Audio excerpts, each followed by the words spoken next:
Peace. This is King Noble Black Supremacy. And with this particular video, I want to expose moral extremism within the Black conscious community as another form of cooning.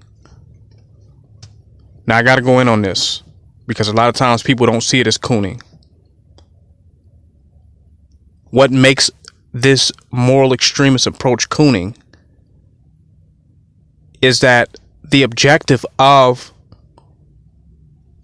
the moral compass that they're using keeps black people within the boundaries and limits of white supremacy. Now, the morality that we were given for a reason. That's why we were given certain religions. We was given a white God, a white Jesus.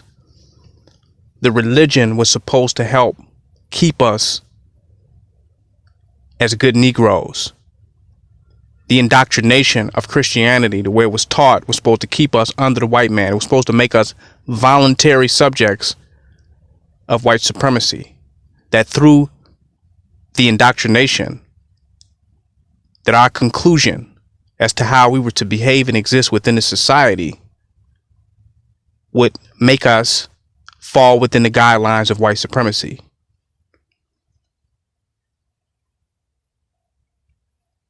So the moral extremist problem is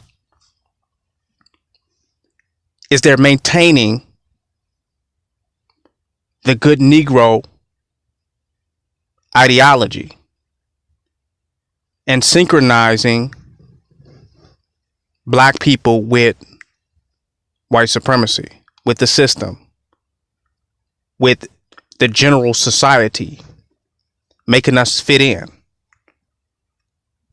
So whenever someone acts outside of the guideline of the general society, which is what we're supposed to do, when they act outside of the guidelines of white supremacy, here comes your moral extremists to try to bring you back into the box or back into the fold of white supremacy, or have you attacked because you don't fit in, because otherwise you would encourage more black people to step outside of the box or the limitations that have been given to you by your oppressor. Moral extremists distract you from the nationalistic objective that black people should have and have you focused on universal morality as it relates to the customs and the traditions and the mindset of your enemy. That being in alignment with universal concepts and customs and traditions that's been given to you by your enemy is more important than nationalism.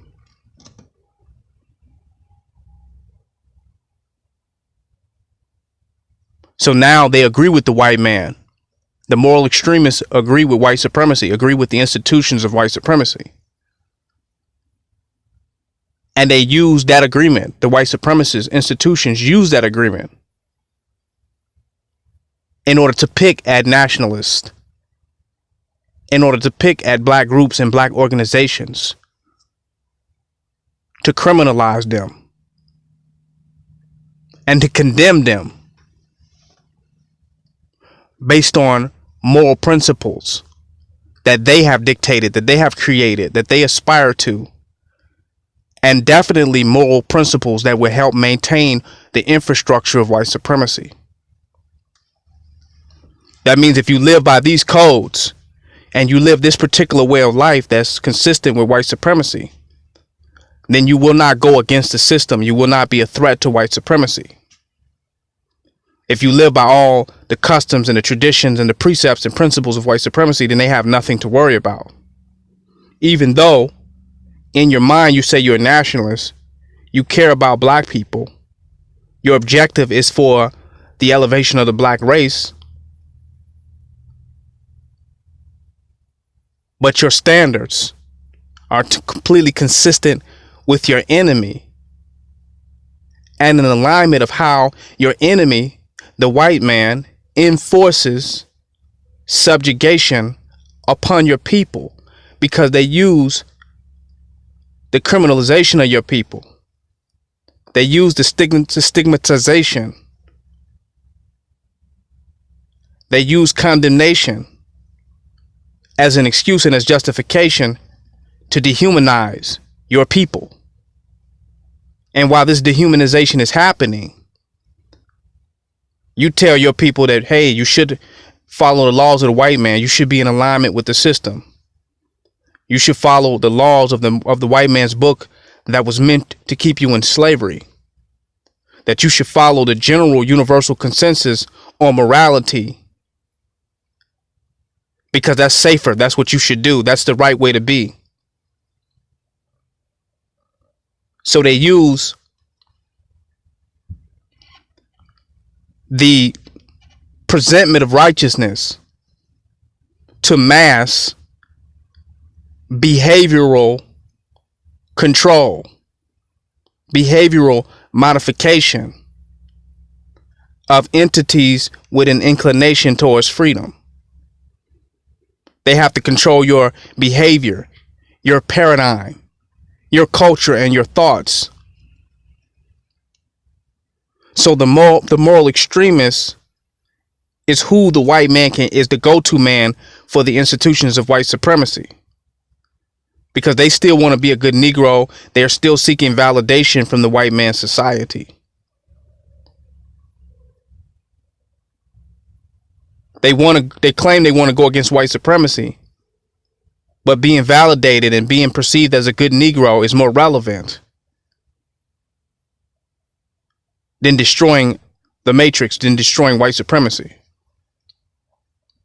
That's why you got people within the so-called conscious community that waste more time attacking individuals based on moral extremist ideologies than they do perpetuating unity and us coming together, perpetuating solidarity, loyalty to nationalism. The moral extremist really uses feminists. Feminists can really use that because they can demonize the man to cause separation between the black man and woman by stigmatizing the man, stereotyping the man as abusive, as hostile, as dangerous. And they fit the man within that narrative. And these moral extremist women become anti the black man. But they don't become anti the white man, anti their boss at works, anti the white man's institutions. It doesn't go that far, but they become anti the black man. So the black man is now demonized because he doesn't live up to the moral standards that the black race was indoctrinated with in order to maintain the institutions of white supremacy. So he don't fit up to those standards. So it gives justification.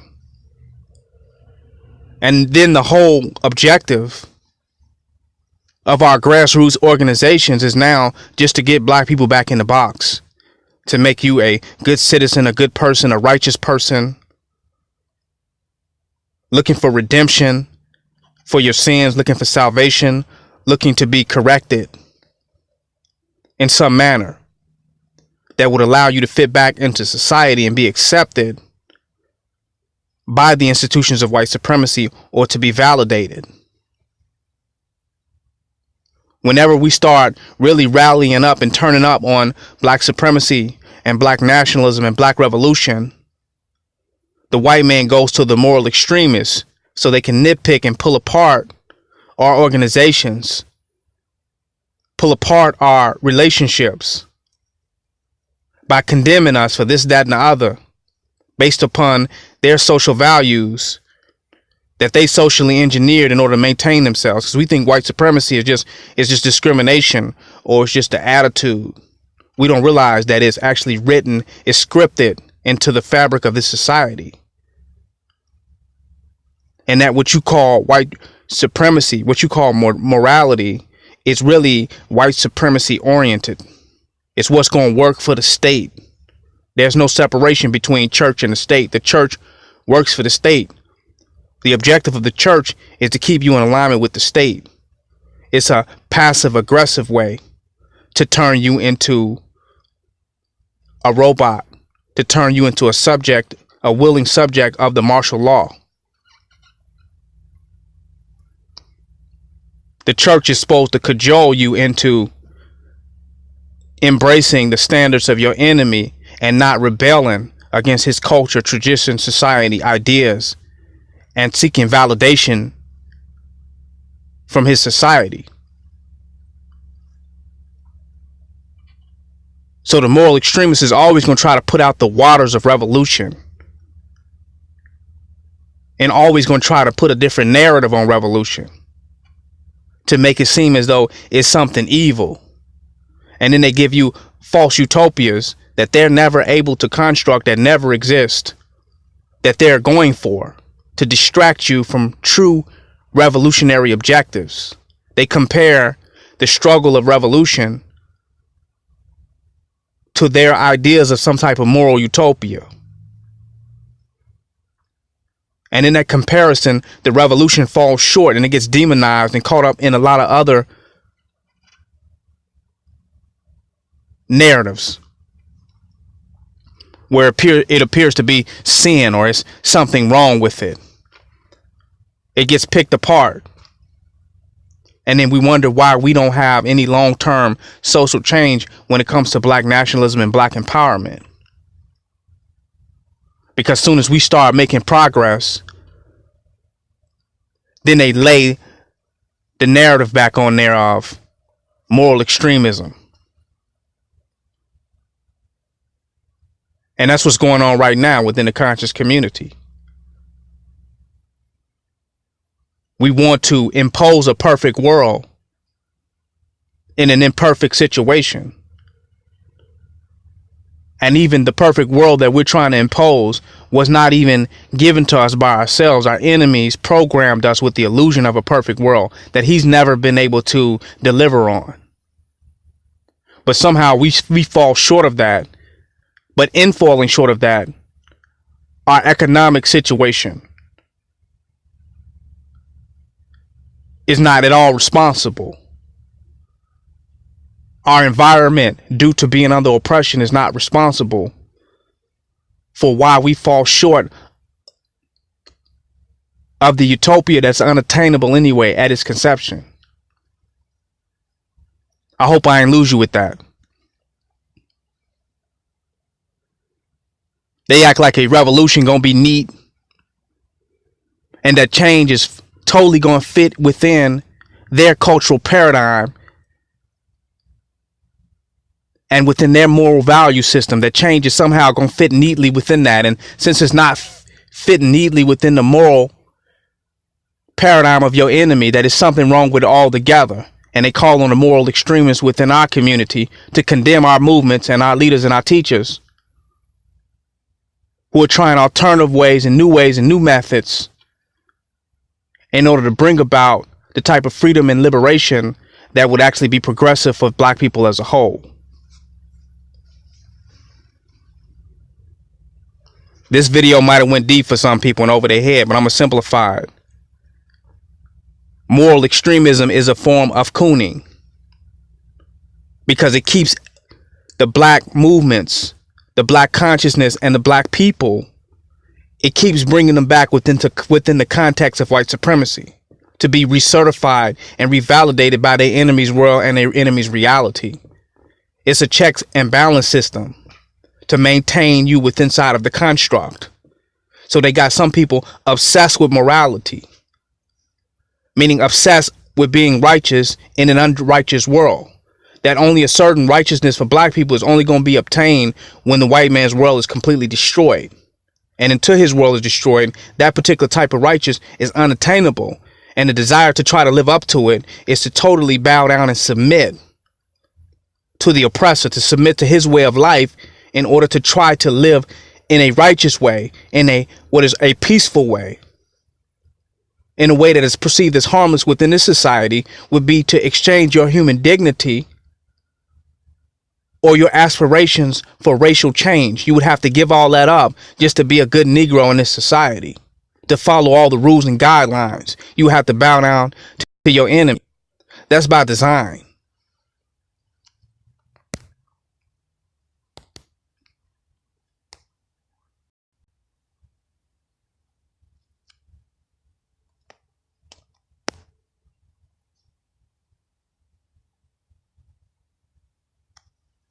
So by saying you're not a good Negro is just another way of saying you're not bowing down to the enemy. You're not living up to their laws and their constructs and their precepts. But then some of you have come up with a black spin on righteousness where you call it Mayat laws. And some of you even call it the laws of nature. And at the end of the day, all it means is trying to be a good Negro in this society, according to the laws of nature, according to Mayat, according to the Torah, the Quran. Trying to be a good Negro in this society is the ultimate objective, is what they all have in common.